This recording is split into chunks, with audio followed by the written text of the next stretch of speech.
चलिए, पिछली क्लास में हम लोग बातचीत कर रहे थे राज्य के नीति निर्देशक सिद्धांत, directive principles of state policy आपको बता रहे थे और बताया था कि ये हमारे संविधान के भाग 4 में है, पार्ट 4 में है। और इसमें जो व्यवस्थाएं दी गई हैं वो राज्य के लिए एक निर्देश होता है कि हमारी सरकारें जनता के हित में काम करें। एक वेलफेयर स्टेट की स्थापना, कल्याणकारी राज्य की स्थापना का उद्देश्य इसमें रखा गया था। और इसमें अलग अलग तरीके से इसकी व्याख्याएं की जाती हैं और बताया था क्योंकि ये निर्देश है इसलिए इसको करने के लिए बाध्य नहीं किया जा सकता। ये राज्य की इच्छा पर होता है कि राज्य की इच्छा होगी तो उसको करेंगे, नहीं इच्छा होगी उसके लिए दबाव बनाया जा सकता है, लेकिन उसके लिए राज्य को बाध्य नहीं कर सकते। और बताया था कि इसका भी जो क्लासिफिकेशन हम करते हैं, वर्गीकरण करते हैं, वो 3 हिस्सों में बांट के करते हैं। एक बताया था कि जो समाजवादी सिद्धांत होते हैं कि जिसमें राज्य का कर्तव्य है लोगों की भलाई करना, तो उसमें आपको बताया था आर्टिकल 38, 39, 39 से 41, 42, 43 और 47 था। फिर इसमें कुछ गांधीवादी सिद्धांतों को भी समाहित किया गया है कि जो गांधी जी के विचार थे, जिसमें बताया था कि 40 पंचायतों के बारे में, 43 भी, 46 47 का सेकंड पार्ट जिसमें बताया था कि शराबबंदी, मद्य निषेध वगैरह होता है। 48 आपको बताया था। फिर कुछ पाश्चात्य जो उदारवादी व्यवस्थाएं थी, वेस्टर्न जो लिबरल कॉन्सेप्ट थे, वो भी इसमें शामिल किए गए। इसमें 44, 45, 49, 50, 51 ये सब शामिल किए गए।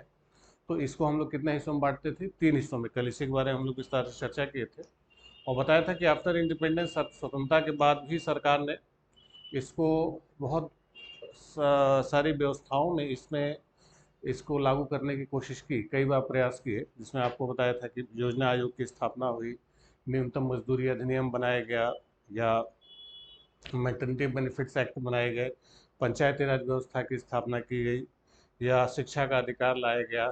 ठीक है। पर्यावरण और वन्य जीवों की रक्षा के लिए कानून लाया गया, मनरेगा जैसे कानून लाए गए। ढेर सारी जो कल्याणकारी योजनाएं हैं वो सरकार इसी भाग 4 में जो राज्य की नीति निर्देशक सिद्धांत दिए हुए हैं उन्हीं को ध्यान में रखते हुए बनाए गए। ठीक।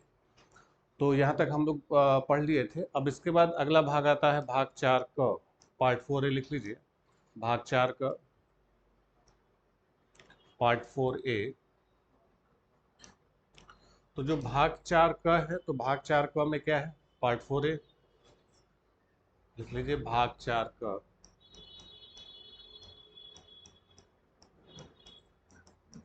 क्या था? मौलिक कर्तव्य, फंडामेंटल ड्यूटीज। तो ये जो भाग 4 का है, मौलिक कर्तव्य है, ये हमारे संविधान में पहले नहीं था। इसको संविधान में बाद में जोड़ा गया, बाद में इसकी व्याख्या की गई। और इसको जोड़ने के लिए जो कदम उठाए गए वो 42वें संशोधन से, लिखिए, सरदार स्वर्ण सिंह समिति की सिफारिशों पर, ऑन द एडवाइस ऑफ सरदार स्वर्ण सिंह कमेटी रिपोर्ट, सरदार स्वर्ण सिंह समिति की सिफारिशों पर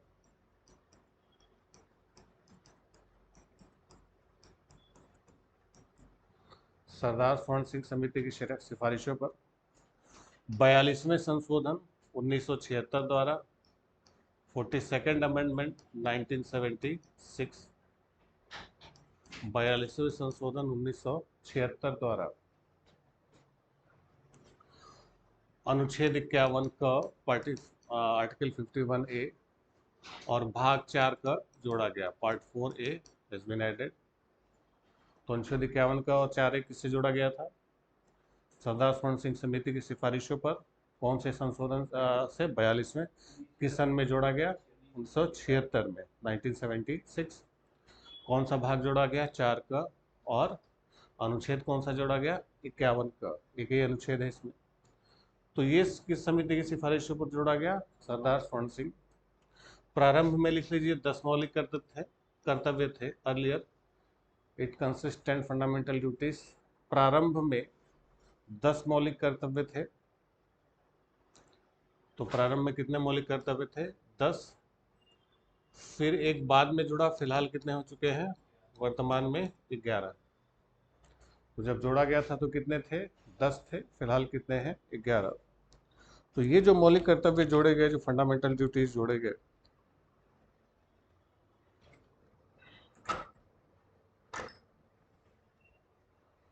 पहले 10 थे, अभी कितने हैं? 11। तो ये क्या है, क्यों इनको जोड़ा गया, किन परिस्थितियों में इसको ऐड किया गया? तो पहली बात तो ये है क्या कि ये है क्या, कर्तव्य, ड्यूटीज। किसके लिए है? नागरिकों के लिए। ठीक। तो हमारे संविधान ने भाग 4 क के माध्यम से हमारे देश के नागरिकों को कुछ ड्यूटीज गिनाई है, कुछ कर्तव्य गिनाए हैं कि आपको जनता की भलाई के लिए क्या क्या काम करने हैं। यानी ये किसके लिए है? देश के नागरिकों के लिए। जैसे आपको भाग 3 बताया था, पार्ट 3 किसके लिए था? नागरिकों के लिए था। क्या था? अधिकार थे, मौलिक अधिकार जो उनको मिल रहे थे और वो गारंटीड थे कि मिलेंगे ही मिलेंगे। भाग 4 में क्या था? राज्य के नीति निर्देशक सिद्धांत। ये किसके लिए था? हमारी सरकारों के लिए था, स्टेट्स के लिए था। ठीक है। क्या था? निर्देश था कि संविधान ने कहा कि भाई आपको लोक कल्याण के लिए या एक कल्याणकारी राज्य की स्थापना के लिए ये काम करने हैं, तो कहा गया तो राज्य वो करेंगे। और ये न्यायालय में वाद योग्य नहीं था, ये जुडिशियबल था। उसी तरीके से भाग 4 क में, पार्ट 4 ए में हमारे संविधान ने फिर से ये किसको दे दिया है? नागरिकों के लिए। किसके लिए है? सिटीजन्स के लिए। क्या है? मौलिक कर्तव्य है, फंडामेंटल ड्यूटीज, कि हमारे देश के नागरिकों का क्या कर्तव्य है। कि देश ने आपको सब कुछ दिया, तो आपका भी कुछ कर्तव्य बनता है कि आप भी राष्ट्र के लिए कुछ कीजिए, आप भी देश के लिए कुछ कीजिए। तो भाग 4 का हमारे देश के नागरिकों से अपेक्षा करता है कि हमारे देश का नागरिक हमारे देश के लिए क्या करेगा। देश ने आपको सब कुछ दिया, तो आपका भी कुछ कर्तव्य बनता है कि आप भी देश के लिए कुछ करें। समझ गए? तो ये किसके लिए कहा गया है? नागरिकों के लिए कहा गया। अब ये जो नागरिकों के लिए कहा गया कि नागरिक ये काम करेंगे, तो जैसे नागरिक ने काम किया, ठीक, नहीं किया तो क्या उसको उसके लिए बाध्य किया जा सकता है कि मौलिक कर्तव्य आपको करना ही पड़ेगा? जैसे घर वाले ने आप घर में आप रहते हैं तो घर वाले आपको पैसा देते हैं, सुविधाएं देते हैं, रहने के लिए आवास देते हैं, आपको खाना कपड़ा देते हैं, सारी व्यवस्थाएं देते हैं, सारी सुविधाएं देते हैं। उसके बदले में घर के कुछ कामकाज की भी अपेक्षा रखते हैं कि भाई आपका भी घर के प्रति कुछ कर्तव्य, कुछ करिए। कहते हैं ना, कुछ दूध सब्जी लाइए, घर का कामकाज करते रहिए, पढ़ते लिखते नजर आइए, इतना परसेंटेज लाइए, कुछ कर्तव्य आपको गिनाए जाते हैं, तो आप कर्तव्य करेंगे। अब मान लीजिए कि आपने घर का कामकाज करने से मना कर दिया कि हम घर का कामकाज नहीं करेंगे, तो कि घर वाले आपको बाध्य कर सकते हैं, भाई काम करना ही पड़ेगा।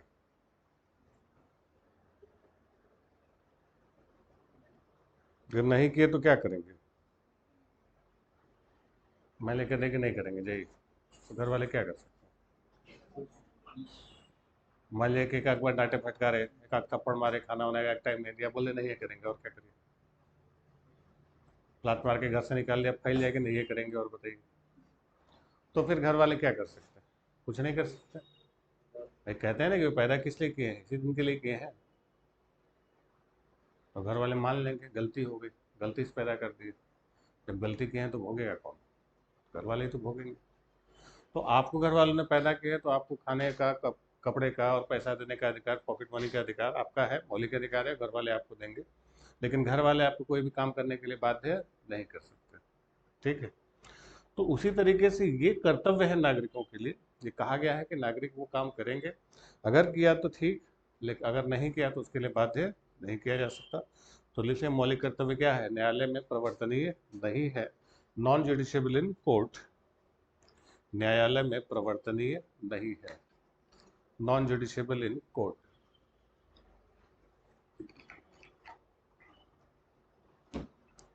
यानी इसके लिए कोई कोर्ट नहीं जा सकता कि आपको ये काम करना ही पड़ेगा, या आपकी इच्छा होगी करेंगे, आपकी इच्छा होगी नहीं करेंगे।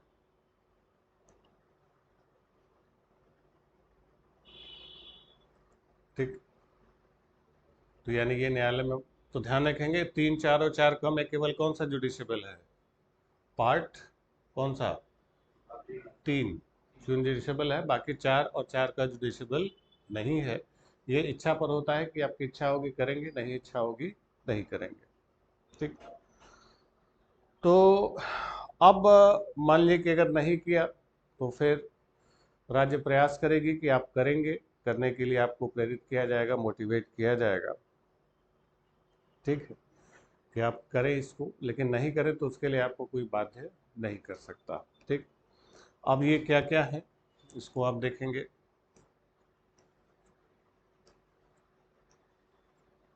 ये कहाँ से लिया गया है?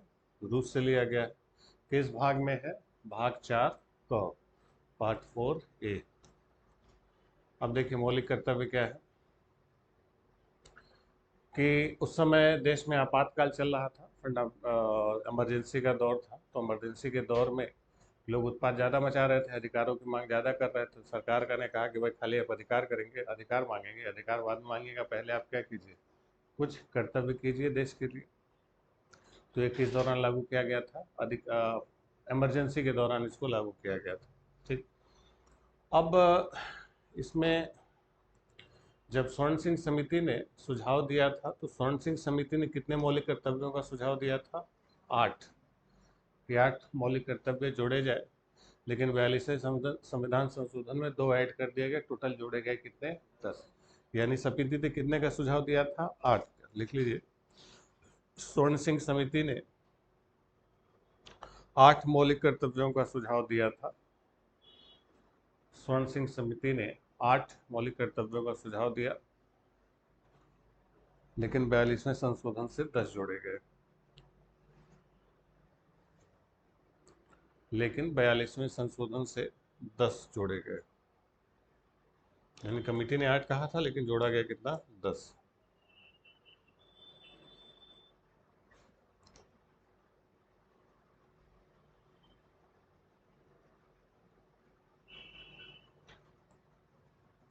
ठीक। अब इसमें क्या क्या दिया गया है कि सबसे पहली बात तो दी गई है कि भारत के नागरिक से अपेक्षा की जाती है कि वो संविधान का पालन करे, उसके आदर्शों, संस्थाओं, राष्ट्रध्वज और राष्ट्रगान का आदर करे। ये उनके आदर करने के लिए कहा गया। स्वतंत्रता के लिए हमारे राष्ट्रीय आंदोलन को प्रेरित करने वाले उच्च आदर्शों को हृदय में संजोए रखें और उनका पालन करें। यानी जो फ्रीडम मूवमेंट हमारा लड़ा गया, स्वतंत्रता संग्राम लड़ा गया, तो उसके लिए जो आदर्श उन लोगों ने प्रेरित डाले थे, उसको हम लोग पढ़ें, जानें। फिर भारत की संप्रभुता, एकता और अखंडता की रक्षा करें और उसको अक्षुण्ण रखें कि हमारी जो सॉवरेनिटी है, हमारी जो एकता अखंडता है, उसके रक्षा करेंगे। तीसरा। चौथा है कि देश की रक्षा करें और आह्वान किए जाने पर राष्ट्र की क्या करें? सेवा करें, देश की रक्षा में आप तत्पर रहें। पांचवा लिखा है कि भारत के सभी लोगों में समरसता और समान भातृत्व की भावना का निर्माण करें, जो धर्म, भाषा, प्रदेश या वर्ग आधारित सभी भेदभावों से परे हो। ऐसी प्रथाओं का त्याग करें जो स्त्रियों के सम्मान के विरुद्ध है। ठीक। इसके अलावा हमारी सामाजिक संस्कृति जो कंपोजिट कल्चर है, मिक्स कल्चर है हमारा, उसकी गौरवशाली परंपरा का महत्व समझें और उसका परिरक्षण करें, यानी उसका प्रोटेक्शन करें। प्राकृतिक पर्यावरण को, जिसके अंतर्गत वन, झील, नदी और वन्यजीव हैं, की रक्षा करें और उसका संवर्धन करें तथा प्राणी मात्र के प्रति दया का भाव रखें। फिर 8वां रखा गया कि वैज्ञानिक दृष्टिकोण, साइंटिफिक अप्रोच हो आपको किसी भी चीज़ का, रूढ़िवादिता से आप बाहर निकले। मानववाद और ज्ञानार्जन, यानी आप ज्ञान का अर्जन करें तथा सुधार की भावना का विकास करें कि नए नए सुधार आप करते रहें। फिर 9वां दिया हुआ है सार्वजनिक संपत्ति को सुरक्षित रखें, जो पब्लिक प्रॉपर्टी है उसको आप क्या रखें? सुरक्षित रखें। और हिंसा से दूर रहें, से गतिविधियां न करें। जैसे इमरजेंसी के दौर में होता था, लोग तोड़ फोड़ करते थे, आग लगा देते थे, तो उन सब चीज़ों को रोका गया। और 10वां कहा गया कि व्यक्तिगत और सामूहिक गतिविधियों की सभी क्षेत्रों में उत्कर्ष की ओर बढ़ने का सतत प्रयास करें, जिससे राष्ट्र निरंतर बढ़ते हुए प्रयत्न पर उपलब्धि की नई ऊंचाइयों को छू ले। यानी कि सभी क्षेत्रों में उत्कर्ष, यानी आगे की ओर बढ़ने का प्रयास करें। जब हम लोग आगे की ओर बढ़ने का प्रयास करेंगे तो हमारा राष्ट्र भी क्या होगा? आगे बढ़ेगा। फिर बाद में 11वां जोड़ा गया, कौन सा? 6 वर्ष की आयु से 14 वर्ष की आयु के बच्चों के माता पिता और प्रतिपाल्य के संरक्षक उन्हें शिक्षा के अवसर प्रदान करें, यानी उनके लिए स्कूल भेजे, उनको शिक्षित करने का प्रयास करें। ये किस संशोधन से जोड़ा गया था? 86वें संशोधन 2002 से इसको जोड़ा गया, धारा 4 द्वारा। अब ये जो मौलिक कर्तव्य जोड़ा गया, ये इसकी विशेषताएं हैं, बहुत सारी चीजें हैं जो खास खास आपको दिखाई दे रही हैं। अब इसमें भी कई सारी समस्याएं हैं, कि पहली बात तो हमारा जो देश है बहुत महान लोगों का देश है, तो उन लोगों को इस तरीके की बातें समझ में ही नहीं आती। जैसे भी कल बताया ना, नेता कुछ भी बकवास करते हैं, लोग फॉलोअर बनने लगते हैं, कभी कुछ का तमाशा चलता है। तो वही हमारे यहाँ लोगों को थूकने की तमीज़ नहीं है कि कहाँ लोग थूके। लिखना पड़ता है यहाँ थूके, यहाँ न थूके। सड़क पार करने की तमीज़ नहीं है।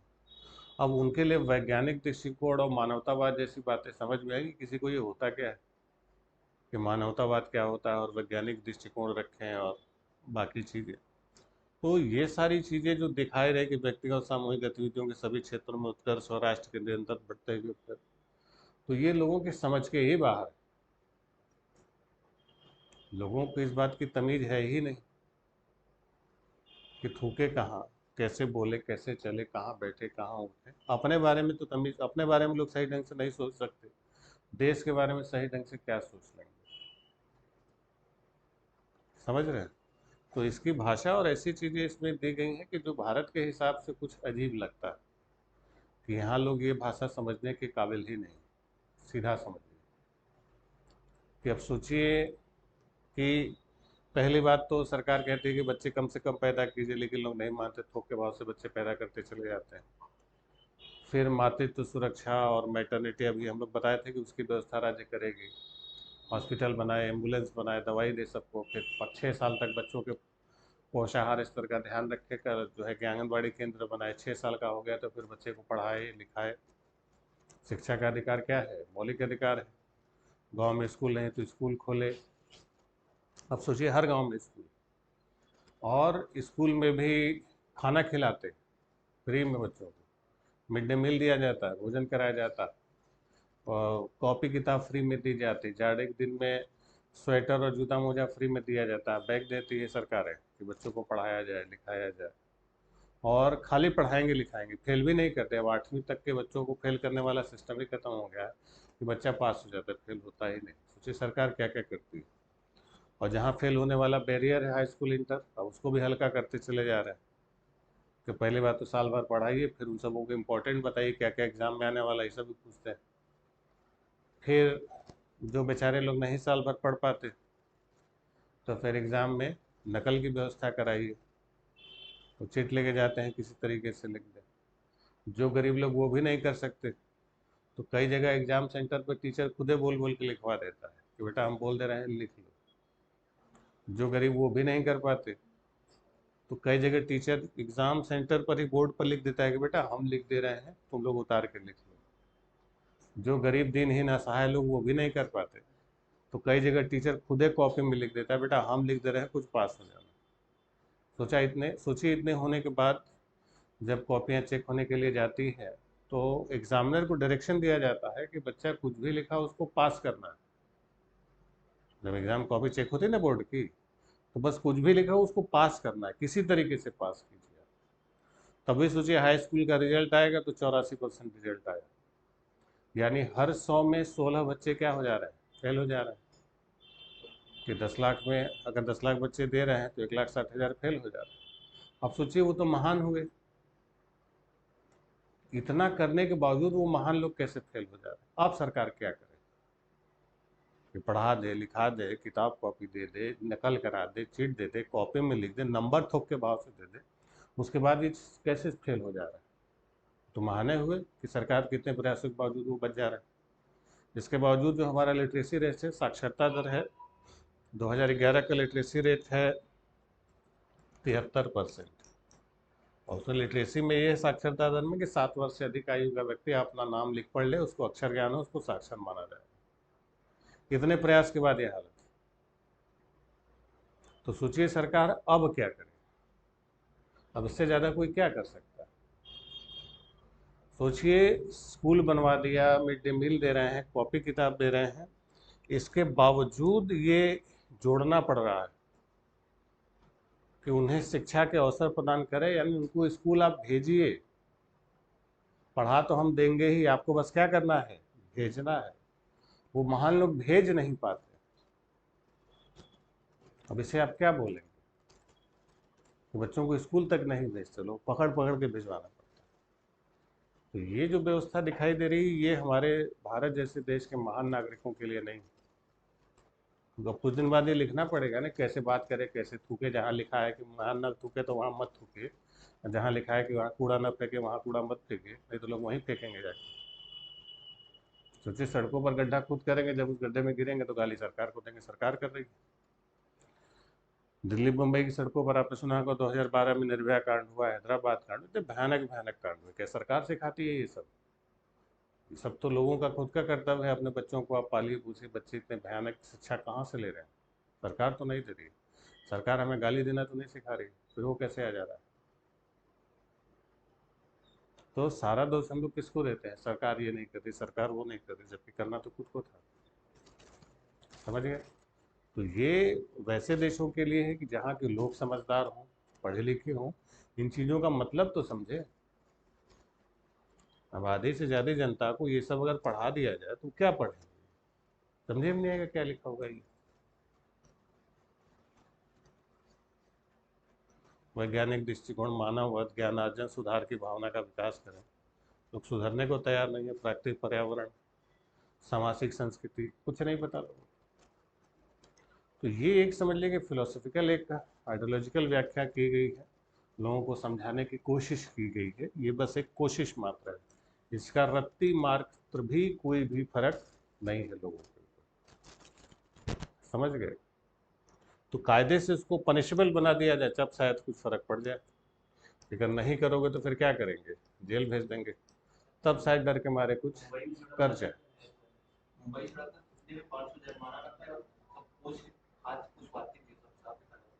करना पड़ेगा ना, क्योंकि लोगों को समझ ही में नहीं आता करना क्या। सारी उम्मीद किससे करेंगे? सरकार कर दे। सरकार क्या क्या करेगी? सरकार जो कर रही हो तो आप करने ही नहीं दे। तो सोचिए, 11वां जोड़ना पड़ा कि उन्हें शिक्षा के अवसर प्रदान करें, मतलब उनको स्कूल भेजिए, बाकी खिला पिला के पढ़ा लिखा के डिग्री तो हम दे देंगे, बस भेजिए। तो लोग भेज नहीं पाते, ड्रॉप आउट रेशियो हमारा बहुत ज़्यादा है। तो आप गांव में देखेंगे, पकड़ पकड़ के टीचर लेके जाते कि भैया आओ पढ़ लो, पढ़ने के लिए तैयार नहीं है लोग।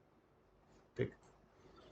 चलिए, तो खैर ये बहुत आदर्शवादी व्याख्या है, इसमें कई सारी चीज़ें और ऐड होनी थी जो कायदे से होनी चाहिए थी। जैसे टैक्सेशन, कराधान को कहना चाहिए था कि भाई टैक्स देना है, तो टैक्स देने का कर्तव्य क्या है,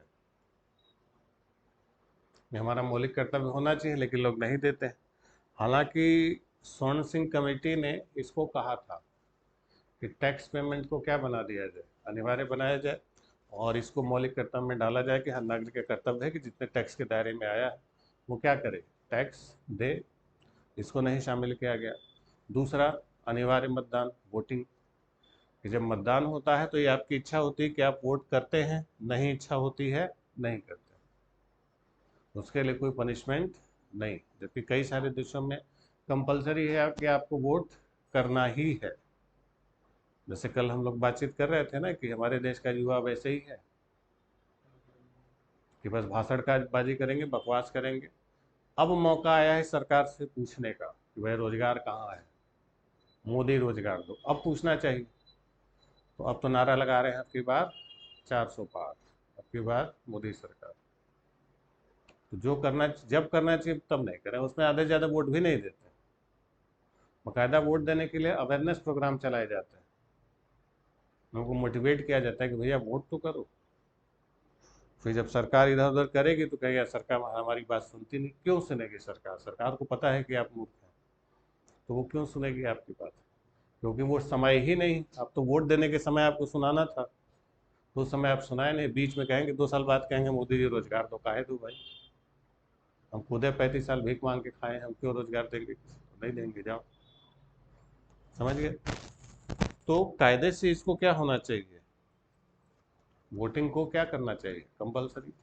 आप देखेंगे लोकसभा में वोटिंग होती है 50% एवरेज, 50%। बहुत हुआ 55-60 हुआ, उससे ज़्यादा नहीं। और शहरों में, और ये भी ज़्यादातर ग्रामीण क्षेत्रों की वजह से है। शहरी क्षेत्रों में वोटिंग का रेशियो देखेंगे तो वो एकदम लो हो जाता है, नहीं देते हैं। ये कंपलसरी होना चाहिए। और तीसरा, फैमिली प्लानिंग, परिवार नियोजन, इसको भी मौलिक कर्तव्य बनाना चाहिए था कि आप परिवार में सदस्यों की संख्या क्या रखें, सीमित रखें, ऐसा कहा जाए। तो ऐसी बहुत सारी चीज़ें थीं जो इसमें होना चाहिए था, लेकिन इसको क्या किया गया, नहीं किया गया। समझ गए। तो जब इसकी आलोचना की जाती है मौलिक कर्तव्यों की, तो इन्हीं आधारों पर की जाती है कि एक तो इसकी लैंग्वेज बड़ी कॉम्प्लिकेटेड है, जटिल भाषा है, यानी भाषा क्या है, बहुत कॉम्प्लेक्स है इसकी। और दूसरे उसमें ऐसी बातें हैं जिसमें आम लोगों की समझ के बाहर हो जाता है। लोग उतने पढ़े लिखे नहीं हैं, और पढ़े लिखे होके भी मूर्खता वाले काम करते हैं, तो उसको पढ़ा लिखा समझ ले बेकार ही। ठीक। और दूसरी चीज़ कि जो कंपलसरी होना चाहिए था उसको इसमें ऐड नहीं किया गया। बस सरकार का उद्देश्य था कि एक ऐसा माहौल तैयार कर देना ताकि लोग क्या हो, राष्ट्र के प्रति सम्मान, एकता, आदर, जो स्वतंत्रता संग्राम, जो लड़ाई लड़ी गई अंग्रेजों के खिलाफ, उसकी भावनाएं अपने दिमाग में जागरूक रखें, ताकि आने वाले समय में ऐसी कुछ घटनाएं ना हो, लोग अवेयर रहें अपनी बातों से। समझ गए। चलिए, अब जैसे कई बार सार्वजनिक संपत्ति को लोग नष्ट करते हैं, तो उसको मना किया गया कि भाई मत कीजिए। या जो राष्ट्रीय, जो हमारे प्रतीक चिन्ह है, झंडा है, तिरंगा झंडा, उसको लोग जलाने या उसका अपमान करेंगे, तो बोला गया कि इसको आप न करें, ये अच्छा नहीं रहेगा। तो इसके लिए बहुत सारे कानून भी बनाए जाते हैं कि अगर कोई ऐसा करता है तो उसको पनिशबल ऑफेंस यानी दंडनीय अपराध दिया जा सकता है। अब जैसे इसमें कहा गया कि आप जो चीज़ें हैं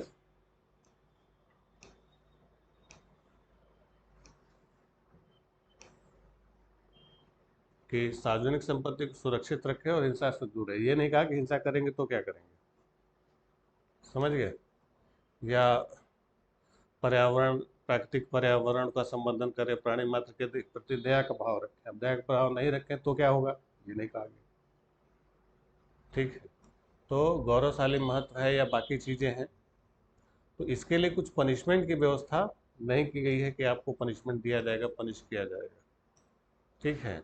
ये सब क्या है, बस एक कहा गया है आपको ऐसा करना है, इसको पनिशबल ऑफेंस। कुछ पर हालांकि जैसे जो राष्ट्रीय महत्व की जो चीज़ें हैं, ये सब देखिए, कहीं भी ये नहीं कहा कि अगर आप करते हैं तो क्या होगा, ऐसा कुछ नहीं। बस आपसे कहा गया है कि आप ये कीजिए, आप वो कीजिए, आप ऐसा कीजिए, आप वैसा कीजिए। आप कर रहे हैं ठीक है, नहीं कर रहे हैं तो आपके ऊपर कोई दबाव इसका नहीं होगा कि नहीं आपको करना ही है। तो क्योंकि ये पहले ही बता दिया गया कि नॉन जुडिशेबल है, तो मामला अपने आप क्या हो जाता है, बहुत हल्का हो जाता है इसका। नॉन जुडिशेबल होना ही समझ लीजिए कि गड़बड़ हो जाता है। क्लियर हो गया। तो ये बस लिख लीजिए क्या क्या अभी इसमें नहीं है मौलिक कर्तव्य, फंडामेंटल ड्यूटीज में। टैक्स पेमेंट, कर अदायगी,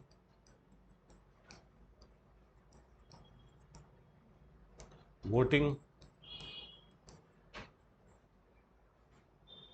और फैमिली प्लानिंग।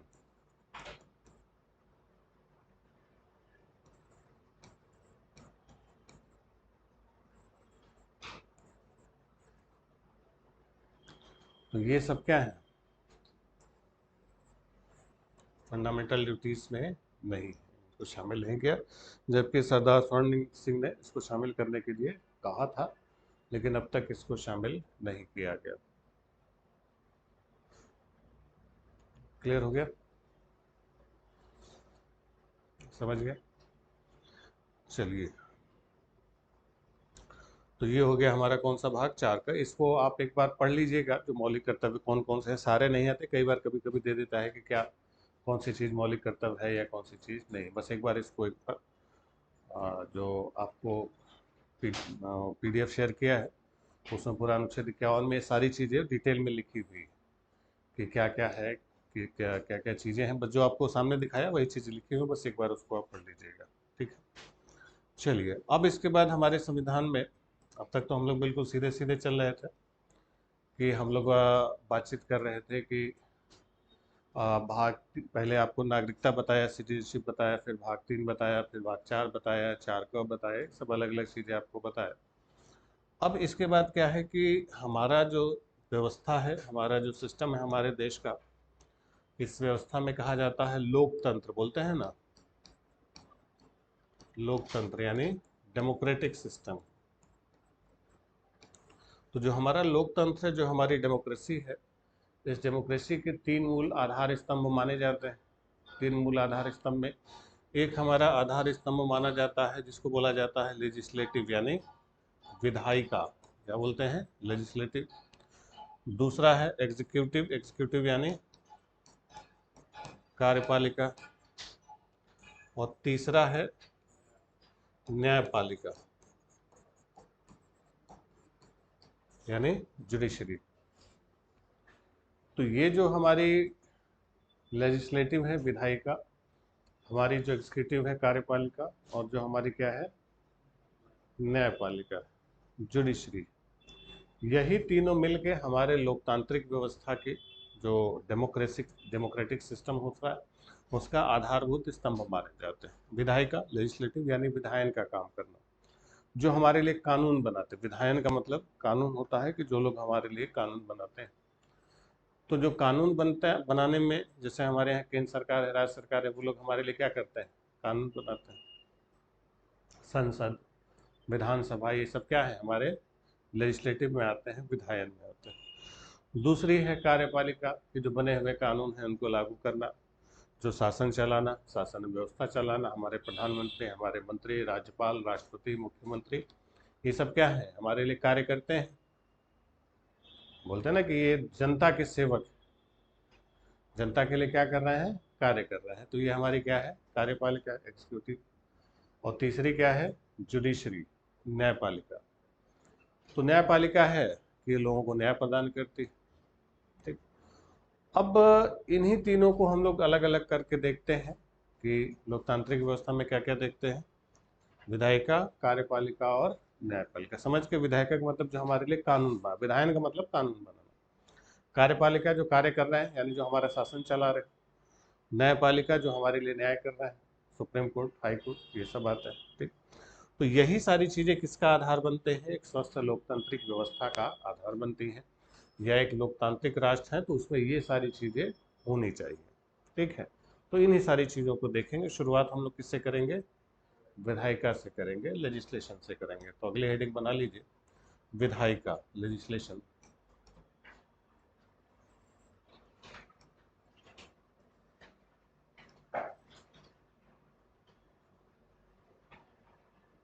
ठीक, अब देखिए बिल्कुल ध्यान से समझिएगा कि जो हमारे यहाँ विधायन का काम होता है, जो विधायिका जिसको हम लोग बोलते हैं, तो विधायन का मतलब आपको बताया क्या होता है, जो हमारे लिए क्या बनती है, कानून बनता है, लॉ मेकिंग प्रोसीजर।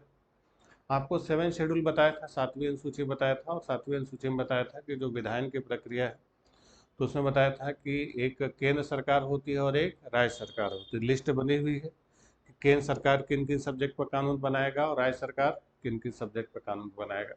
यानी हमारे यहाँ शक्तियों के पृथक्करण का सिद्धांत है, सेपरेशन ऑफ पावर, यानी शक्तियाँ क्या की गई हैं, बांट दी गई। तो विधायिका भी ध्यान रखेंगे हमारे यहाँ दोहरी, विधायिका कैसी है, दोहरी।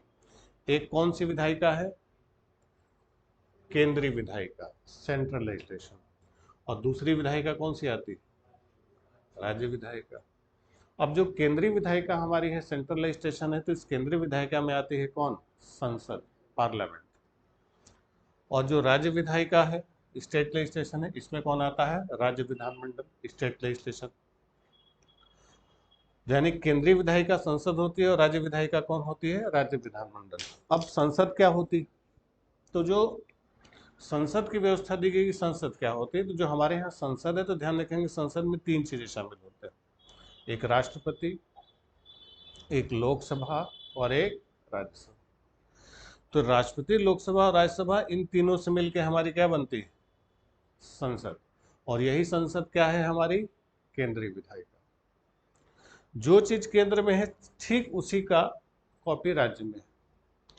केंद्र में जो स्थिति राष्ट्रपति की है, राज्य में वही स्थिति किसकी है, राज्यपाल की। केंद्र में जो स्थिति लोकसभा की है, राज्यों में वही क्या है, विधानसभा है। केंद्र में जो राज्यसभा है, राज्यों में वही क्या है, विधान परिषद।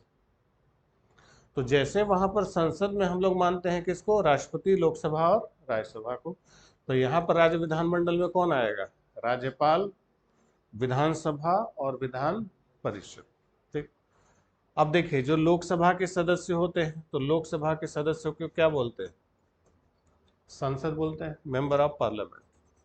और राज्यसभा यानी इंग्लिश में एमपी बोलते हैं, हिंदी में क्या बोलते हैं, सांसद बोलते हैं।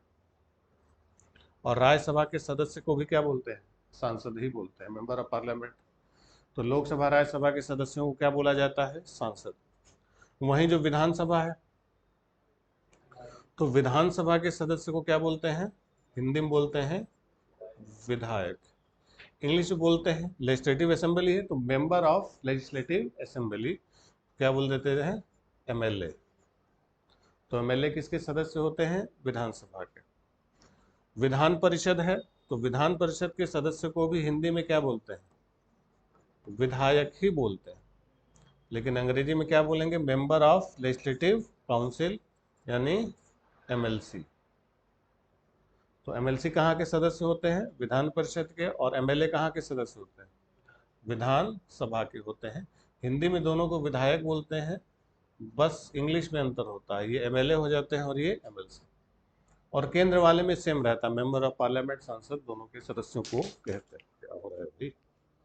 तो ये जो दोनों हम देख रहे हैं, अब इसमें भी देखिए कि जब हम लोग इसमें भी देखेंगे तो इसको भी अलग अलग देखते हैं, कि ऐसा नहीं कि एक साथ हम देखेंगे। पहले हम लोग शुरुआत करेंगे किसको? केंद्रीय विधायकों को। केंद्रीय विधायक हम लोग क्या देखेंगे? पार्लियामेंट। पार्लियामेंट में पहले क्या देखेंगे? राष्ट्रपति, फिर राज्यसभा, फिर लोकसभा, तीनों को अलग अलग देखेंगे। फिर तीनों एक साथ कैसे काम करेंगे। जब तीनों एक साथ काम आप समझेंगे तब आपको समझ में आएगा क्या है संसद कैसे काम करती है, तब आपको ये समझ में आएगा। फिर राज्य में आएंगे तो राज्य में भी पहले किसको देखेंगे? राज्यपाल को, फिर विधान परिषद को, फिर विधानसभा, तीनों अलग अलग देख लिए। फिर तीनों एक साथ कैसे काम करते हैं, वो राज्य के विधायक आपको समझ में आ जाएगा। तो ये टॉपिक बहुत बड़ा है, लंबा चलेगा आपका, ठीक है, क्योंकि इसमें बहुत सारी चीज़ें एक साथ आएंगी। ठीक है, तो इसको आप साफ साफ बना लीजिए विधायन को, और इसी के हिसाब से आने वाले समय में हम लोग बहुत दिन तक काम करते रहेंगे। ठीक है, तो बिल्कुल ध्यान से इसको बनाइए साफ साफ।